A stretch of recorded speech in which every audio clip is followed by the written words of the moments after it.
La fe genuina no discrimina. Es domingo. Gerardo se levanta muy animado y se alista para irse a la iglesia. Está sintiéndose muy feliz porque Dios ha bendecido su venta de dulces ambulante y también ha restaurado su hogar.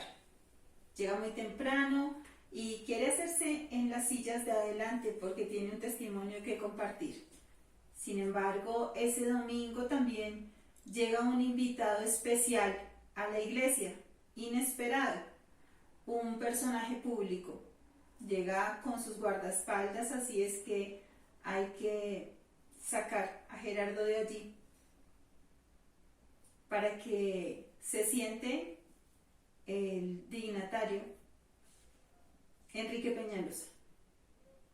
Bien, todos en algún momento hemos sufrido algún tipo de discriminación y hemos hecho acepción de personas o también hemos sido víctimas de ello.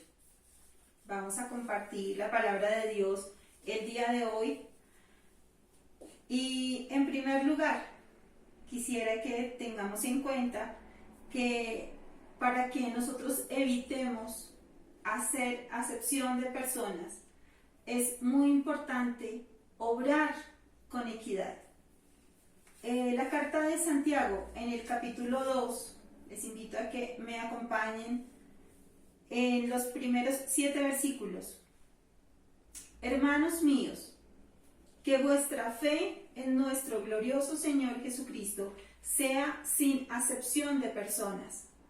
Porque si en vuestra congregación entra un hombre con anillo de oro y con ropa espléndida, y también entra un pobre con vestido andrajoso, y miráis con agrado al que trae la ropa espléndida y le decís, siéntate tú aquí, en buen lugar, y decís al pobre, quédate allí en pie, o siéntate a mis pies, bajo mi estrado. ¿No hacéis distinciones entre vosotros mismos y venís a ser jueces con malos pensamientos? Hermanos míos amados, oíd. ¿No ha elegido Dios a los pobres de este mundo para que sean ricos en fe y herederos del reino que ha prometido a los que le aman? Pero vosotros habéis afrentado al pobre. ¿No os oprimen los ricos? ¿Y no son ellos los mismos que os arrastran a los tribunales? ¿No blasfeman ellos el buen nombre invocado por vosotros? Bien, Santiago es muy enfático en su instrucción, diciendo que la fe genuina de los hijos de Dios se reconoce a través de un trato de equidad, un trato como aquel que dio Jesús, que nos equiparó a todos bajo la misma condición y nos trató a todos bajo la misma condición a través del sacrificio de la cruz. Nuestra naturaleza tiende a tener favoritismos.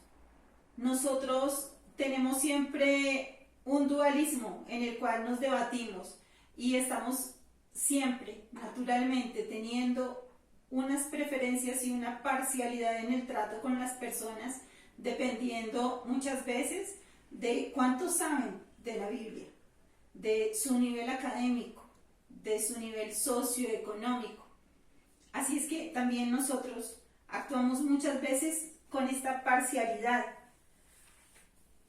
Lo que nosotros éramos y lo que nosotros somos en Cristo es lo que hace realmente la diferencia. Sin embargo, Jesús ha dado un mandato. Ámense. Vamos a examinar esta palabra a partir de lo que dice Dios con esta parcialidad. Y el pasaje es muy enfático en este ejemplo que nos da acerca de esa diferencia tan marcada dentro de una congregación, porque le está hablando a creyentes. Y esta discriminación entre el trato que se daba a los ricos y el trato que se daba a los pobres. Recuerdo haber pertenecido a una mega iglesia y en este lugar los pastores incursionaron en el campo de la política. dentro de ese campo de la política vimos desfilar por allí a personajes tan importantes y tan nombrados como Álvaro Uribe Vélez o como el mismo Enrique Peñalosa. Cuando ellos entraban y hacían la oración de fe por instrucción del pastor, nosotros rompíamos en aplausos y nos alegrábamos, pero para ellos no era una conversión genuina, sino parte de una agenda política, y nosotros representábamos votos. Ese mismo día con el cual comencé el relato introductorio, un vendedor ambulante pretendía dar su testimonio de las cosas que Dios estaba haciendo en su vida, pero no fue escuchado. No fue escuchado porque se consideró que había alguien más importante que él, y no se le dejó hablar. ¿Saben dónde estaba? En el estrado. Tenemos un trato preferencial, pero Dios no tiene favoritos. Amados, la iglesia debe reflejar un trato imparcial y equitativo todo el tiempo, porque ese fue el ejemplo que nosotros recibimos de nuestro Salvador. Santiago compara la opresión hacia los pobres con la blasfemia hacia el Señor. ¿Cómo habríamos de tratar a las personas con un grado inferior de honor si nosotros mismos hemos recibido de parte de Dios el perdón? Y es justamente el hecho de que somos imagen y semejanza de Dios lo que nos da ese título de honor, no la posición económica, espiritual o de ningún tipo. ¿Cómo evitaríamos hacer acepción de personas si a veces tenemos criterios equivocados para juzgar y para calificar? Tener un trato justo y equitativo es muy importante porque exalta el Evangelio. Nuestra bandera debe ser actuar en ese amor y en esa equidad. Recordemos que el Evangelio anuncia a un Salvador que quitó las divisiones entre hombre y mujer, entre ricos y pobres.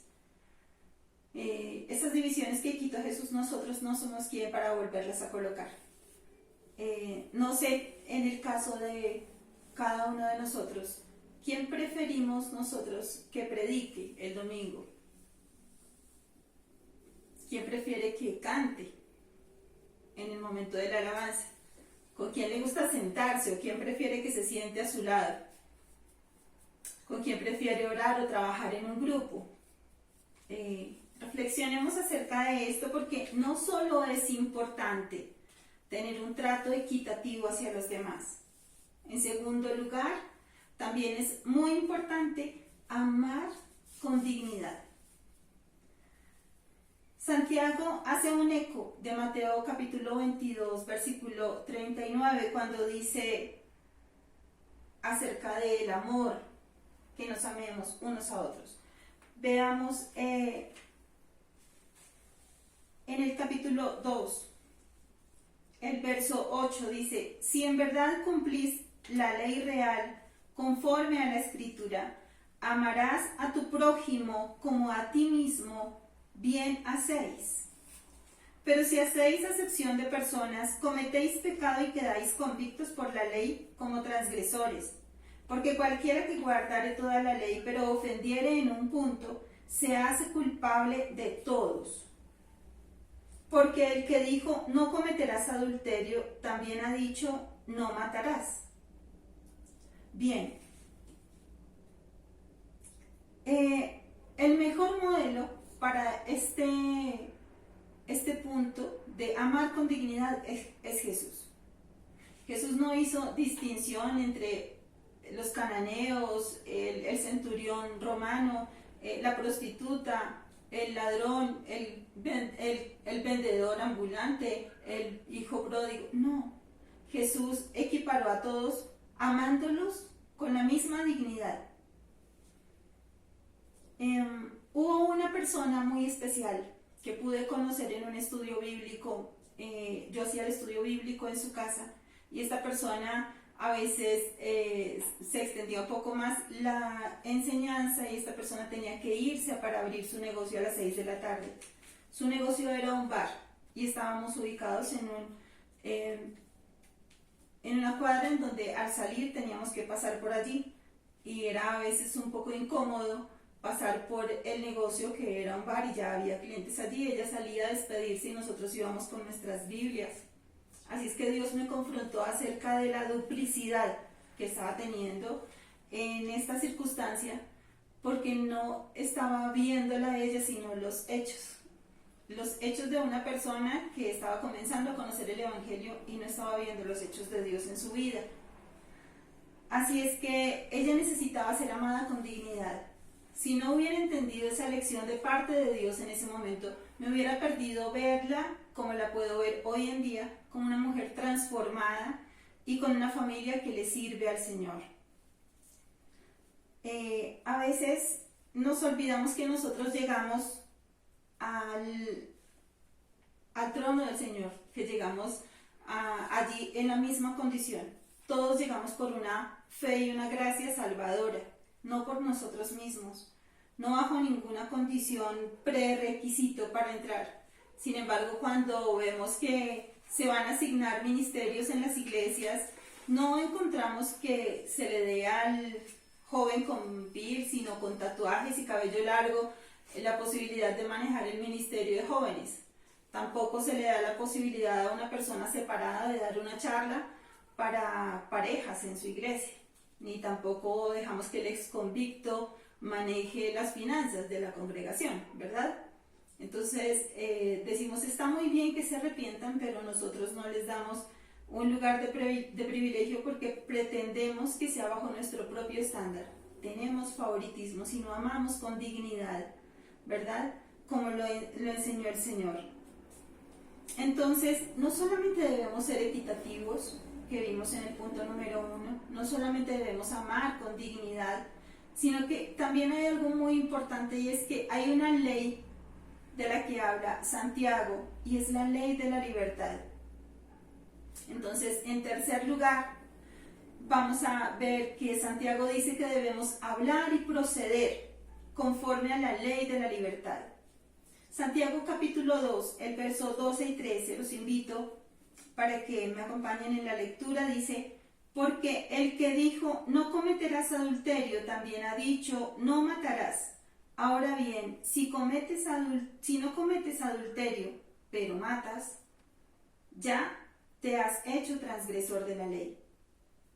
Así hablad y haced como los que habéis de ser juzgados por la ley de la libertad, porque juicio sin misericordia se hará con aquel que no hiciere misericordia, y la misericordia triunfa sobre el juicio. Bien, qué importante este mensaje de Santiago, porque nos está diciendo que debemos tener una coherencia entre lo que pensamos, lo que hablamos y lo que hacemos. Entonces, cuando nos habla acerca de esa ley de la libertad, ¿cuál será esa ley de la libertad de la que habla Santiago? Pues el mismo versículo 13 lo explica, hablando acerca de que es la misericordia de Dios. Esa es la nueva ley bajo la cual nos pone, ese amor compasivo de Dios. La ley de la libertad de la que habla, que es muy importante a la hora de no hacer acepción de personas. Esa ley de la libertad es actuar con misericordia.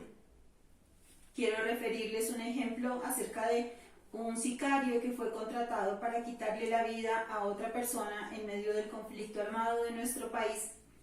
Y en ese cruce de balas, el victimario le disparó y esta persona quedó inválida. Así es que por asuntos de la vida más adelante se encontraron los dos en la misma cárcel. Estando los dos en la misma cárcel, el agresor temió por su vida, porque dijo, ya que este hombre está aquí, me va a matar, porque yo lo dejé en esa situación de invalidez. Sin embargo, el otro lo estaba buscando porque ya había conocido la libertad en Cristo y quería aplicarle esa misma ley de la libertad. Es decir, que quería decirle a ese hombre que había esperanza para una vida nueva en Cristo. Los dos comparten hoy en día un ministerio como hermanos, el ministerio carcelario. Y Dios los usa para empezar a transformar la mente de muchas personas y llevarlos al conocimiento de Cristo. La ley de la libertad riñe con los favoritismos y no admite discriminación alguna. Para concluir, mis amados hermanos, ante la pregunta ¿cómo evitar la acepción de personas? Dios nos da una instrucción muy clara en la carta de Santiago, ya que al tener fe en nuestro glorioso Señor Jesucristo, nos está diciendo que eso implica ser como Él, obrando con equidad, amando con dignidad y sirviendo conforme a lo que decimos y hacemos por una ley universal para los creyentes. Esa ley de la libertad es la misericordia, equidad, amor con dignidad y la ley de la libertad que es la misericordia. Quiero que quede eso en nuestras mentes y quiero que podamos pasarlo al día a día. Pese a la tendencia natural que nosotros tenemos, que se inclina al favoritismo, el escritor bíblico nos desafía a ser coherentes en nuestra forma de hablar y vivir. Cristo actuó y habló conforme a la voluntad de Dios.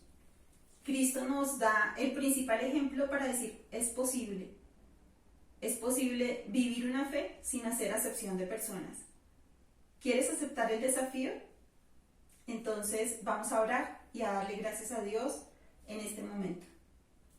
Amado Padre, gracias Señor porque tu palabra se ha revelado en nuestra vida. Permítenos que no solamente podamos entender lo que tú quisiste dejar en este texto bíblico, sino que también lo podamos llevar a la práctica, Señor.